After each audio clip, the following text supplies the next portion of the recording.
Ladies and gentlemen, welcome to It's Rainmaking Time. This is Kim Greenhouse. I really appreciate you being here today.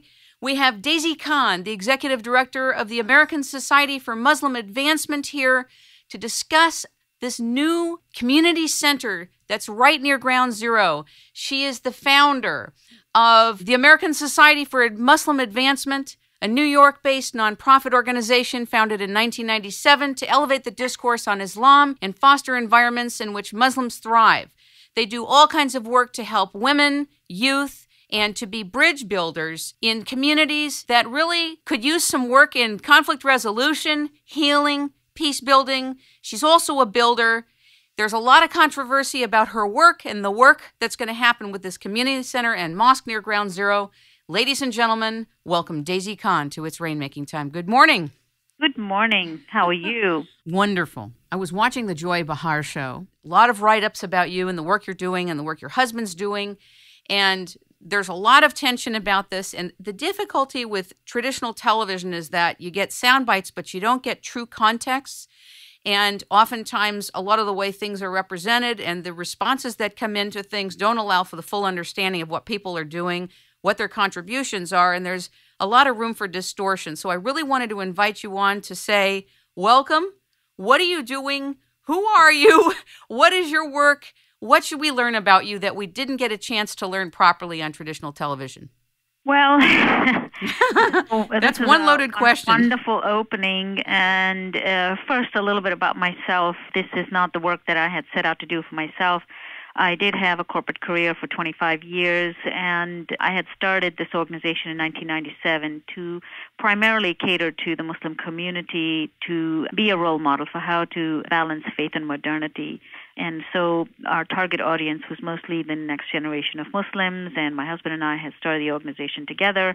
And then 9/11 happened, and even though I had a corporate career, our organization began from being an in-reach organization to an outreach organization, where we began to reach out to the general public to alleviate the fears of people, to be the resource for anybody who wanted to learn anything about Islam. So a lot of the programs that we do today were a direct result of the questions that we received from the general public. And those questions were primarily explain to us why women are treated so badly in your religion, explain to us why your leaders don't speak out, and explain to us why Islam is the most violent religion. At least that was the perception. So in order to answer those questions, we didn't just want to answer them theologically. We felt that it was important for us to do some self-examination and to come up with the right kind of answer. And our answer was large-scale programmatic initiatives around the globe. So to answer the question of where are your leaders, we decided that we should cultivate new leaders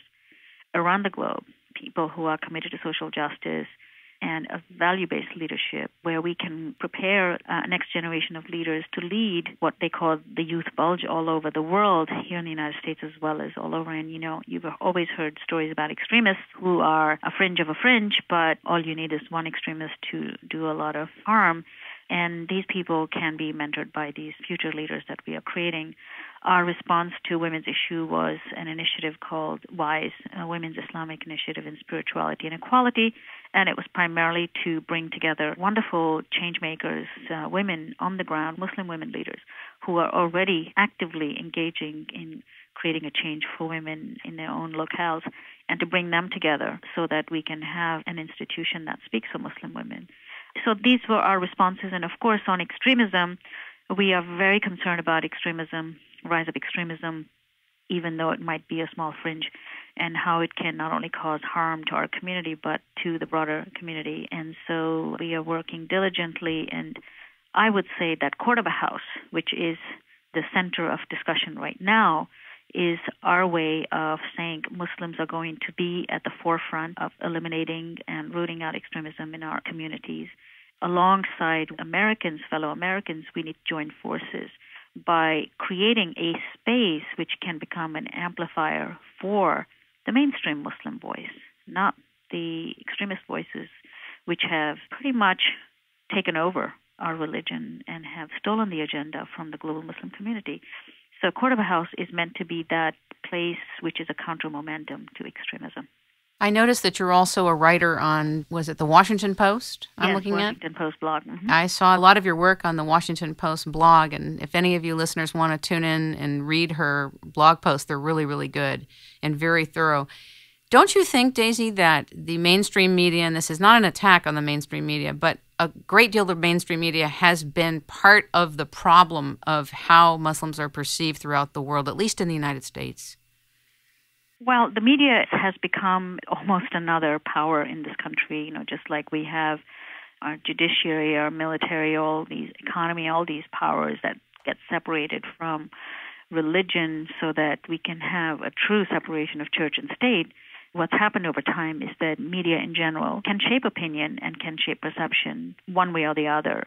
So what has been very difficult for us is, even though our project is very well intentioned, here we are trying to heal the world, create a community center that caters to the broader public. We want to give back to New York City. We want to be part of the rebuilding process of Lower Manhattan. And yet this project has been seen or has been positioned by some media, certainly the tabloid media, as a 13-story mosque which is going to rise up and threaten the very existence of American values. And once it got shaped that way, everybody else ran with that same storyline. And we have to undo the perception that has already been created in people's minds, instead of a project that has been welcomed by our community board, our politicians, literally saying how happy they are to have a project like this come into their own neighborhood. The media, however, has shaped it as something of a threat. So you're absolutely right, but I'm not going to paint all media with one brush because that would be very unfair.